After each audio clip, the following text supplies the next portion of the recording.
dari sisi KPU Pak Ketua KPU Republik Indonesia Mas Hasyim Asyari, kemudian dari Bawaslu Mas Rahmat Bagja akan menyampaikan beberapa hal dari perspektif Bawaslu. Tentu tema dan isu yang berkembang sebagaimana kita tahu setelah pemungutan dan penghitungan suara yang sedang berjalan ini, kita semua nanti bisa update situasi lapangan dan juga apa-apa yang sedang difokuskan oleh penyelenggara pemilu dalam hal ini KPU dan Bawaslu. Untuk selanjutnya saya persilahkan secara bergantian Mas Hasyim menyampaikan dulu dari perspektif KPU, kemudian selanjutnya Mas Rahmat Bagja dari perspektif Bawaslu, perkembangan situasi pasca pemungutan dan penghitungan suara pemilu 2024 pada hari ini. Dipersilakan Mas Ketua.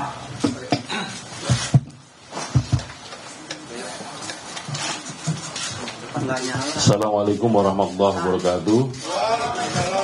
Selamat sore dan salam sejahtera untuk kita sekalian. Yang saya hormati Mas Rahmat Bagja, Ketua Bawaslu Republik Indonesia. Yang saya hormati para anggota KPU yang berkesempatan hadir pada kongres ini. Dari ujung yang paling kanan Mas Parsadana Harahap, Mas Ilham Sudrajat, Mas Idham Holik, Mas Muhammad Afifuddin, Mbak Betty Epsilon Idrus, dan Mas Bernard, Sekjen KPU. Pada kesempatan ini kami akan menyampaikan beberapa update perkembangan, dan juga nanti Mas Bagja juga akan menyampaikan update perkembangan dan apa-apa yang disampaikan oleh Bawaslu nanti akan kami respon berikutnya. Bapak Ibu sekalian, yang pertama pasca pemungutan penghitungan suara. Kalau penghitungan suara itu kan harus selesai pada hari yang sama dengan hari pemungutan suara, yaitu 14 Februari 2024 jam 24. Dalam hal penghitungan suara di TPS belum selesai, itu dapat dilanjutkan dalam waktu 12 jam ke depan, sehingga dapat dilanjutkan sampai dengan tanggal 15 Februari 2024 atau hari ini sampai dengan jam 12 tadi ya. Berarti kan penghitungan suara secara waktu sudah selesai. Nah, sehubungan dengan itu, diantaranya beberapa hal yang perlu kami sampaikan. Yang pertama adalah soal pemungutan suara ulang.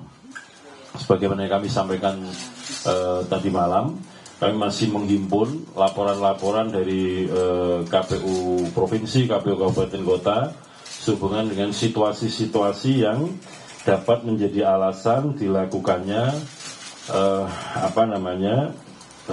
pemungutan suara ulang.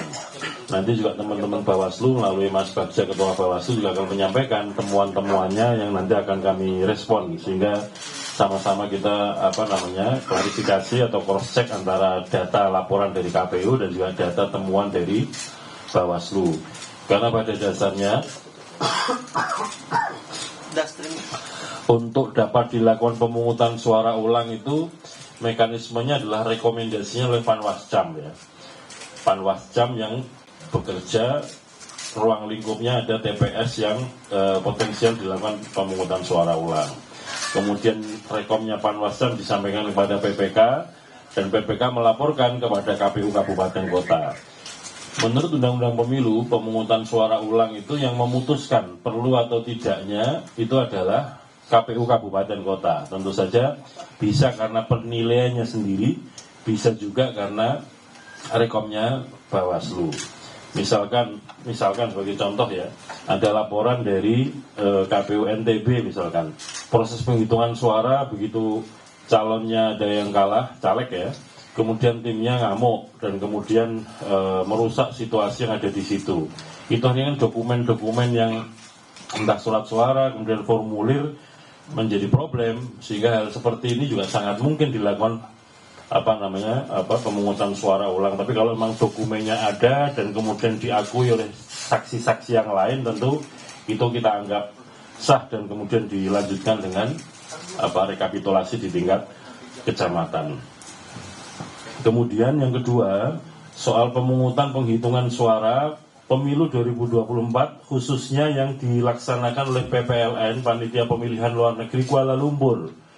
Saudara sekalian, pemungutan suara atau pemilu di luar negeri itu dilaksanakan oleh Panitia Pemilihan di luar negeri. Ada 128 perwakilan PPLN.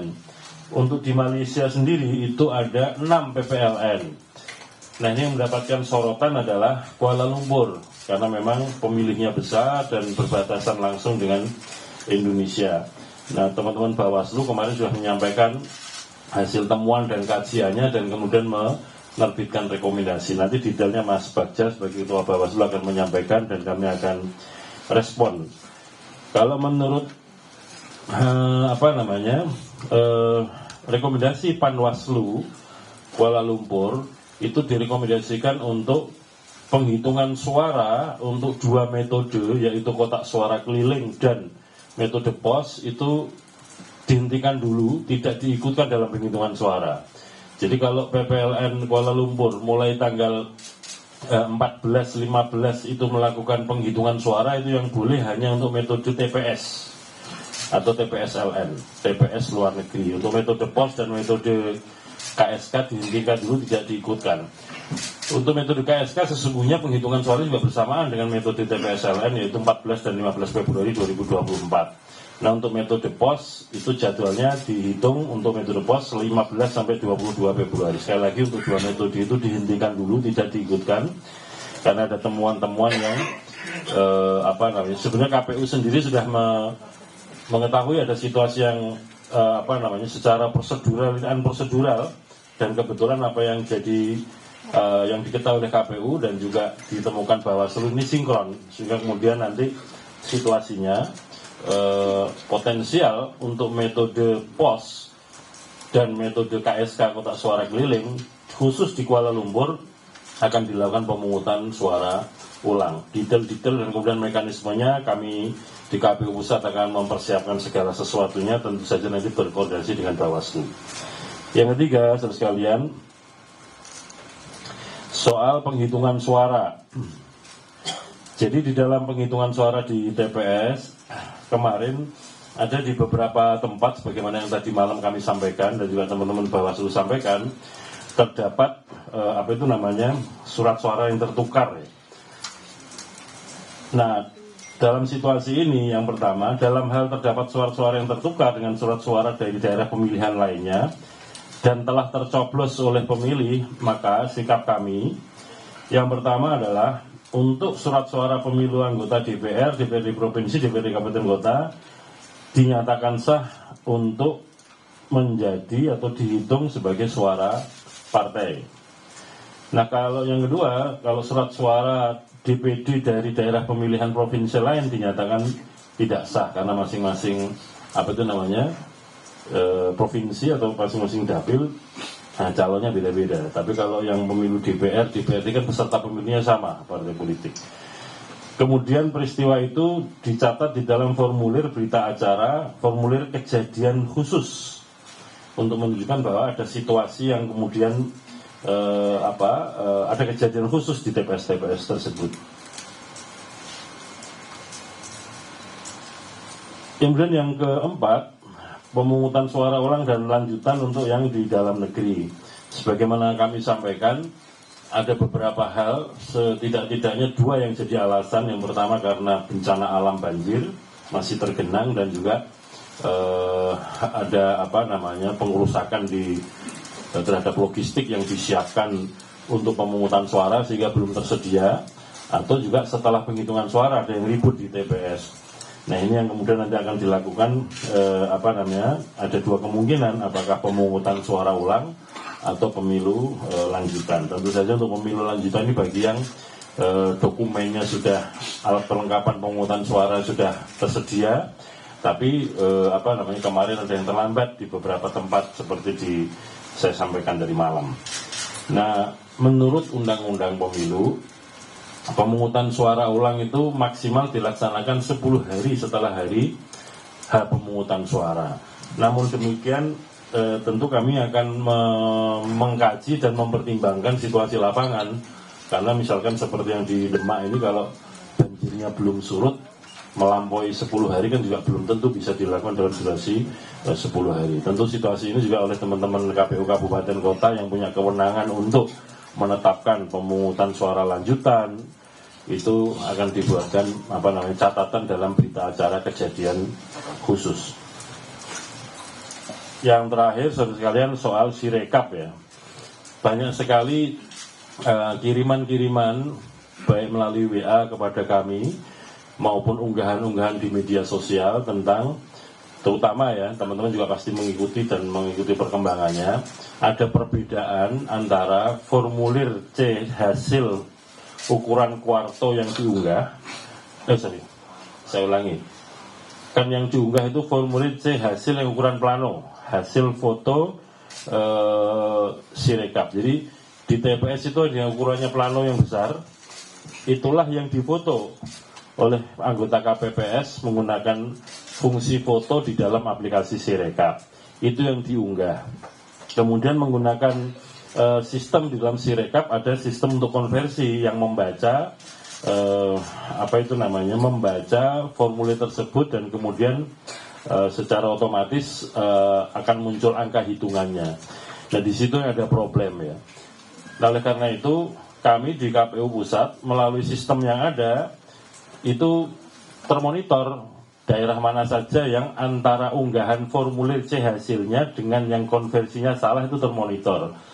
Jadi semua yang disampaikan kepada kami melalui WA maupun yang diunggahan-unggahan media sosial itu pada dasarnya melalui sistem termonitor. Mana yang pas, mana yang tidak, mana yang cocok, mana yang tidak.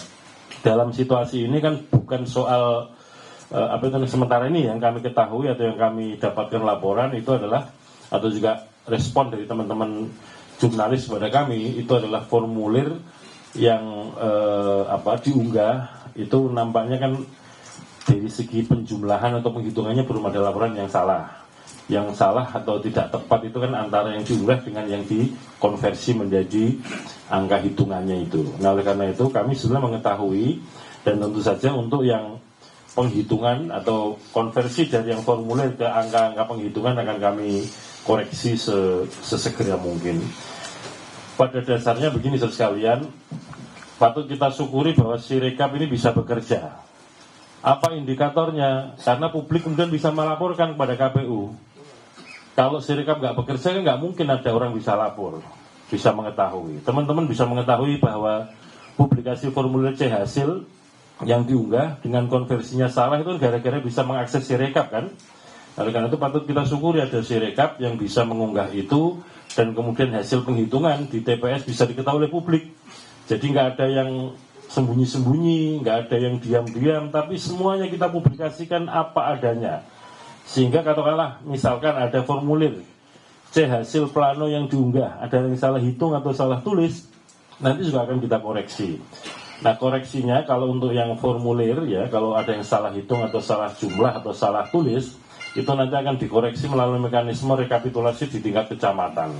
Dan nanti formulir hasil rekapitulasi tingkat kecamatan, formulir D, itu juga akan diunggah di dalam Sirekap. Sehingga nanti siapapun bisa ngecek ulang apakah formulir-formulir yang katakanlah sekiranya atau seandainya ditemukan yang salah hitung atau salah tulis sudah dikoreksi atau belum di mekanisme rekapitulasi di tingkat kecamatan.